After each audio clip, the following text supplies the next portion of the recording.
Welcome everyone. This is Dr. Mercola and I am joined today by Dr. Paul Connett, and many of you may recognize him as one of the leaders in the fluoride education movement to help us better understand the dangers of the supposed protective beneficial chemical that's added to the water supply, and the leader in helping us remove it from our water supplies of at least the United States, because most of the world is wised up and they don't have it in their water supplies.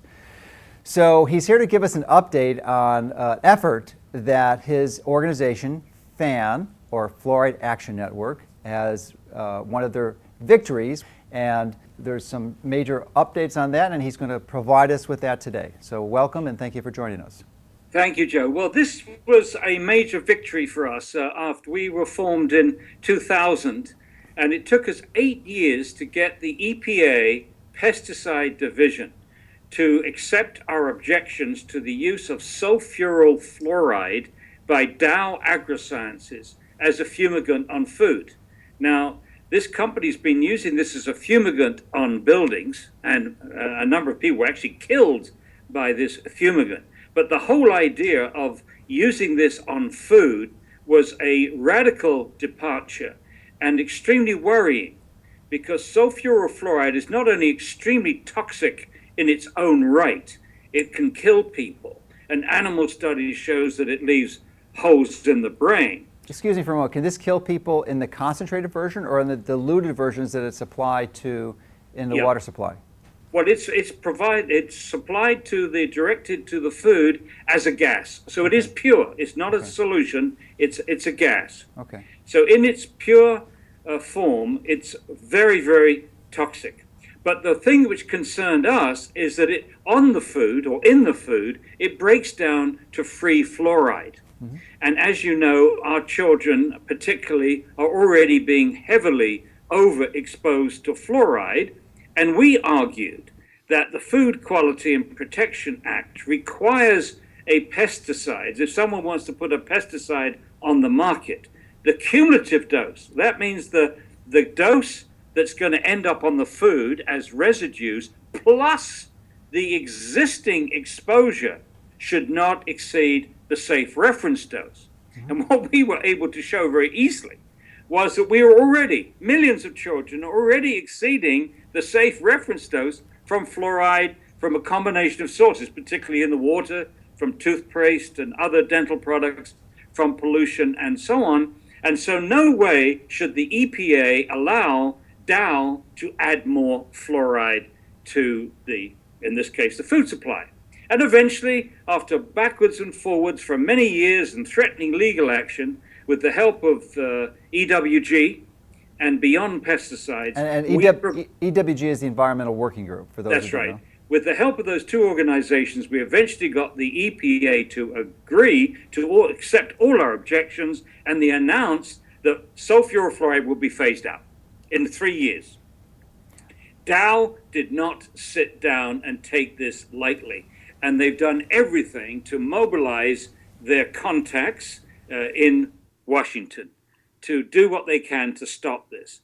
And it's worrying. First of all, they tried to introduce an amendment to the Farm Bill, which would have allowed them to continue to use sulfuryl fluoride, which meant subverting the EPA from doing its job. The EPA listened to the science, they agreed with us, they said we're going to phase it out, but through the back door, Dow tried to get the Farm Bill to get it in. They lost, they didn't succeed with that. The Congress kept that amendment out. Just when we thought we had solved this one, they've come back again. Dow has come back again, and now they're using the appropriations bill to cut back a lot of EPA's work, including this sulfuryl fluoride. They're saying the EPA should not be allowed to obstruct Dow's use of this pesticide, this fumigant. And so that's where it is at the moment, and we've put out a bulletin to our members to write to Congress, email their congressman, and say, don't let this happen. It's an atrocity. Yes.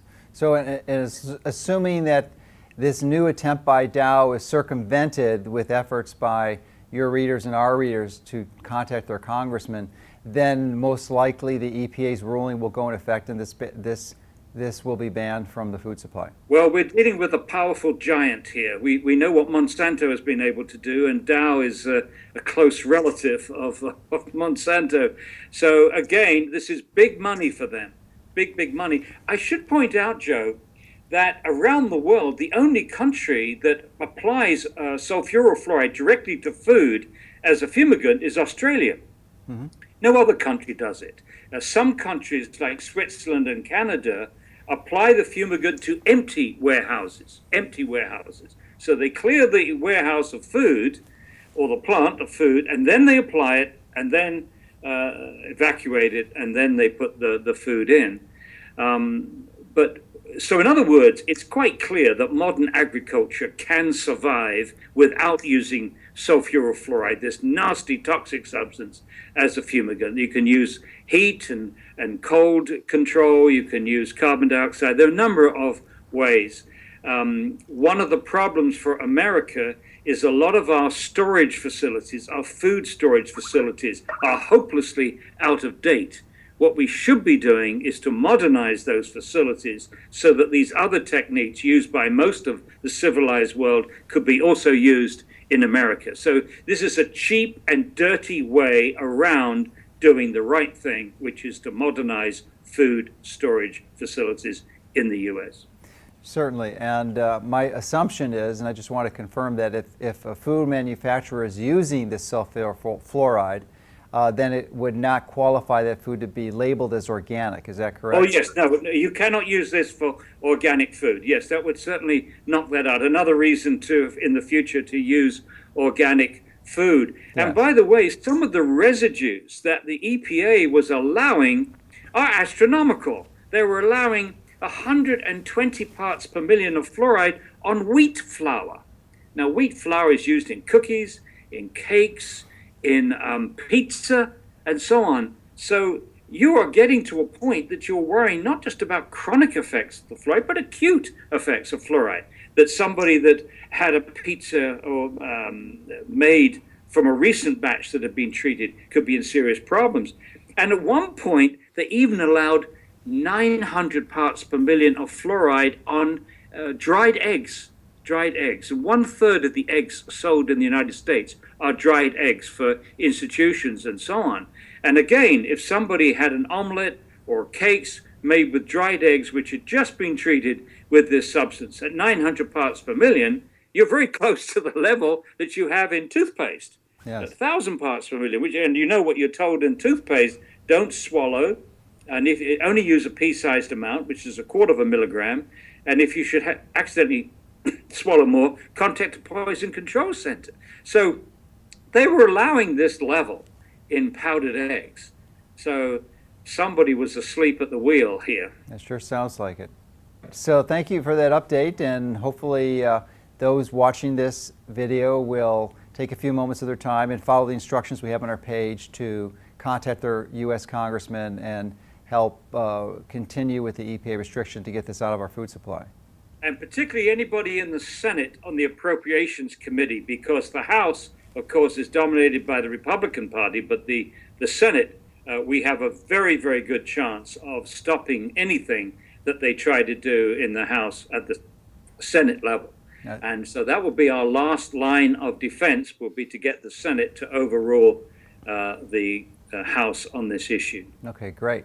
Now, wonder if you can give us an update on some recent victories that we have, because it's not all bad news. We got some very good news, Joe, indeed. Very exciting. Portland, Oregon, and Hamilton, New Zealand, for which you were both involved with, and more so in New Zealand. We had two very important victories in the United States. Wichita, Kansas, where we won 60% to 40% in a referendum in which our troops were outspent considerably. And then in Portland, Oregon, the same thing. We were outspent something like 3-1. The proponents spent nearly $1 million to get fluoridation into Portland, and yet we won 60% to 40%. One of the most disgusting things that happened in Portland is that some of this huge amount of money that the proponents used was given to minority groups, something like $20,000 a shot, given to groups ostensibly to do nothing else other than support fluoridation. And I don't know how you feel about that, but I think it's pretty disgusting in this day and age that you go out and literally buy the support of groups, minority groups, or any other kind of group, on such a serious issue. Well, it's definitely a challenge. You know, in these challenging economic times, it's really easy to leverage your resources by seeking communities that are really hard hit with their finances. So anyway, those are two firm victories against the odds. We won those two. But perhaps the most exciting thing that's happened since we last spoke is in December of 2012, the Premier of Queensland dropped the mandatory requirement for fluoridation in that province. That was introduced 5 years ago by the Premier then, Anna Bligh, but he dropped it. And as a result, there's been a literal avalanche of communities stopping fluoridation in Queensland since that time. So we have 15 regional councils in Queensland either stopping fluoridation, most of them, and a couple of them refused to start. And that affected about 50 different townships. So about 50 towns have been liberated from fluoridation, forced fluoridation in Queensland. And that, of course, has encouraged people not only in Queensland, but throughout Australia and nearby New Zealand. And another victory. We've had several communities in New Zealand over the last few years stopping fluoridation. And the most recent was Hamilton. Hamilton, New Zealand is the second largest city in New Zealand.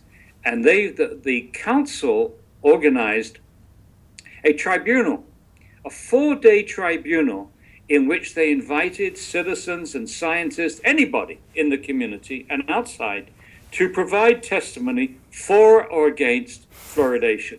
The overwhelming number of people that submitted comments, either in person or in writing, were opposed to fluoridation.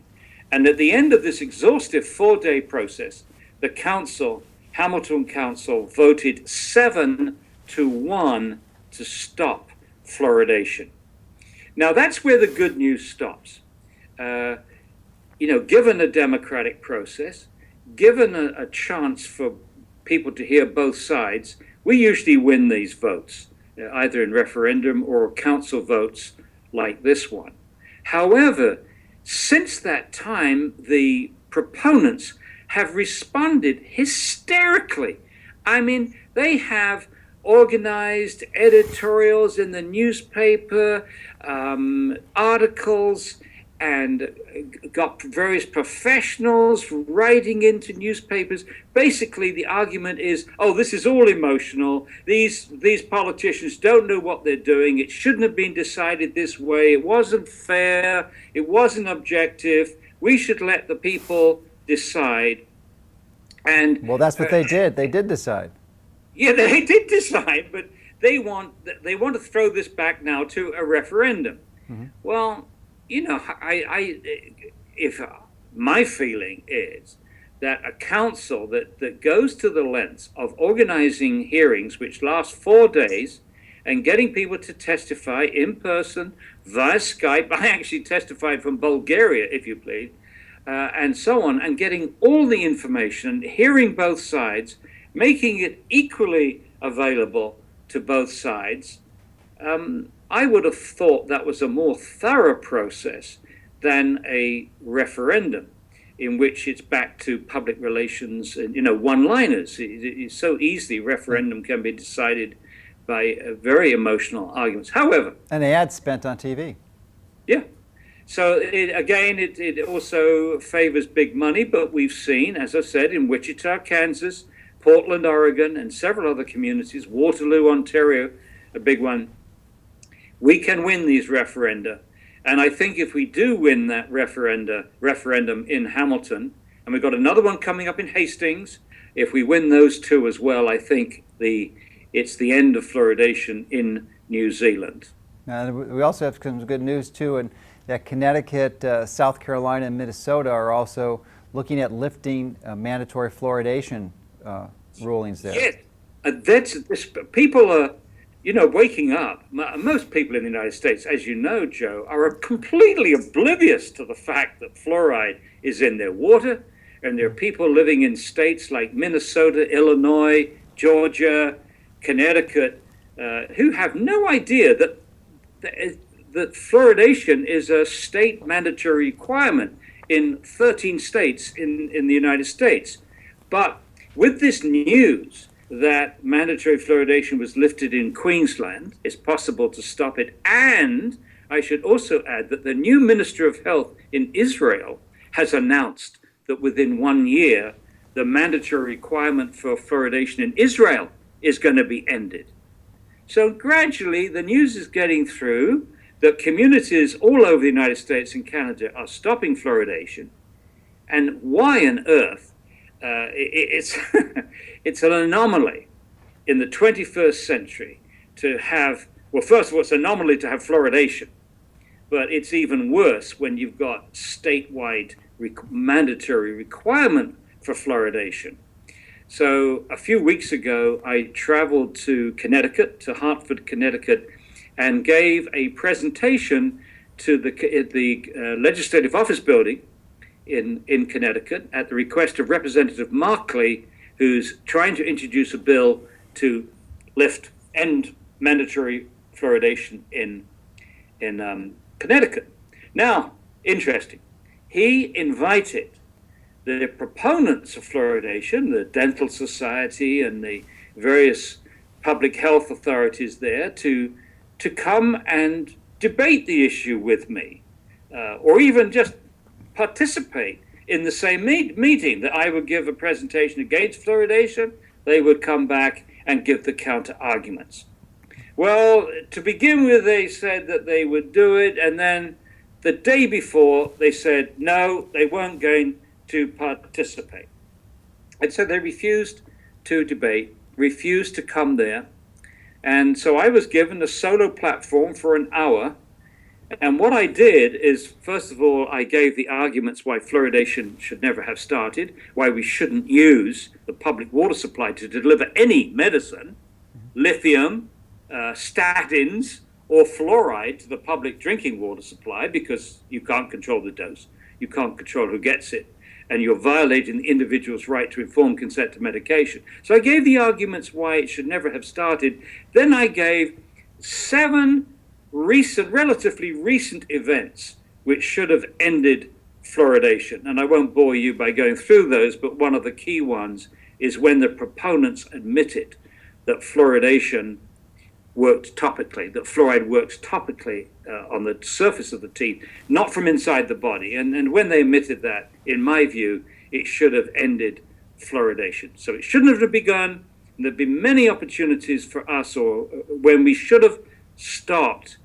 And to support all this, Representative Markley, at my request, printed out all the key scientific papers and gave them to anybody that came to this hearing, so that not only do the proponents have our arguments on our webpage, not only do they have my book, our book, The Case Against Fluoride, but they also have chapter and verse in the form of the scientific papers which show A, that it doesn't work, and B, the other side admitting that it works topically, and C, that there are unacceptable risks involved in this whole practice. So they got everything. They got all the writing, everything in writing, everything is documented. And of course, you and I both know that the reason that they didn't show up for that hearing and the reason that they won't debate me in public is they simply don't have the science on their side. They know that. They know a debate will expose that. Yes, indeed. Now, you've also been invited down to Brooksville, Florida, where a number of dentists have been attacking people opposed to fluoridation. Can you tell us about what's going on there? They've been the real bullies, you know. I mean, I really dislike bullies, always have disliked bullies. When Pinellas County stopped fluoridation, the dentists, they're very active dentists, one in particular, Johnny Johnson, set out to get out of office all those commissioners that voted against fluoridation. And they succeeded. They got the commissioners out that had voted their conscience, voted their common sense, and stopped fluoridation, got them all out of office, put the fear of God into everybody else. And now they're trying to do the same thing in a little town of Brooksville, which is about an hour from Tampa Bay. The mayor there, Lara Bradford, she has attempted to get fluoridation out of her town. She's read the literature. She herself is very sensitive to fluoride, so she has a personal axe to grind here. And they've done the same thing. They've started this bullying tactics, accusing her of emotion and everything else, and not having the science. And I said, hey, come off it. We have the science. And if you guys really believe that the science is on your side, then come and debate me. And I offered to the mayor to come down to Brooksville, and she accepted. And she challenged both myself and dentist Johnny Johnson to come and debate. And true to form, Johnny ran for cover. He's refused to participate. Didn't stop him insulting me. And I just find this all so unacceptable. But it's typical of the bullies. You remember those bullies? They used to intimidate the smaller kids. They still do. When somebody eventually stood up to them, said, okay, come on then. Come to the school playground. Let's have it out. Let's have it out man to man, or boy to boy, or girl to girl for that matter. Let's fight it out. Come on. Let's see what you're made of. And they don't come. They refuse. So bullies are usually cowards. And that's what we've got in this case. Johnny Johnson is not only a bully, but when somebody of his own size comes to tackle him, he runs for cover. He's a coward. He's an absolute coward. And again, the reason for the cowardice is he simply doesn't have the science. They're very good at two things, the proponents of fluoridation. They're very good at trying to persuade people that every health body and every dental body in the world is pro-fluoridation. The endorsements, the World Health Organization, the CDC, the ADA, the AMA, APHA, and so on, all these organizations endorse fluoridation. They can't all be wrong. Strong argument until you look at the fact that most of these organizations have never reviewed the literature. But it works with the public. And the second thing they do is to convey to the public that the opponents of fluoridation are a bunch of Looney Tunes, Flat Earth Society, not scientists, get all their science from the internet, blah, blah, blah, blah, blah. You know it very well. And I would have thought that they would not be able to get away with that now that we have a web page which has a health database, which is the most extensive health database on fluoride in the world. It's there in black and white. Everything's available. We've made everything available. And of course, we have our book, The Case Against Fluoride, which is backed up with 80 pages of references. How can they continue to maintain that we are Looney Tunes when we can cite 80 pages of references to the scientific literature, which shows that A, that swallowing fluoride does not reduce tooth decay, and B, it poses potentially very serious risks. Yes, indeed. Well, we appreciate all your efforts. You're one of our Health Liberty partners, and we've been seeking to take a step in the activism world, because we realize we can educate people about the dangers and all these issues, and that's all well and good, and that's a necessary part of the process, but we really need to help take a step forward and actually engage in the political process to take it to the next level. And that's what we've done with you in fluoride, and also in labeling GMOs. So, yes. And I'm highly, highly confident, there's not a doubt in my mind that we will be absolutely successful in eliminating GMOs from the United States, and also in removing fluoride from the water supply in the United States, and eventually the world, because you know, we're making major progress. We're seeing victories all along, and we're bashing them down slowly but surely. It's really a David versus Goliath. I mean, we're against enormous corporate pressures, and we're outnumbered funds-wise. But you know, we've got the truth on our side, and we've got, you know, and that's the biggest component. And thankfully, the internet allows us to educate the masses to understand this and rally them to action, which is, you know, really part of the equation for victory. So, absolutely. But Joe, let me thank you, because you have been fantastic here. You've put together a terrific coalition. I mean, I am so impressed with the people and organizations that you've brought together under this Health Liberty Alliance. You've got the Organic Consumers Association. Ronnie Cummings is one of my heroes.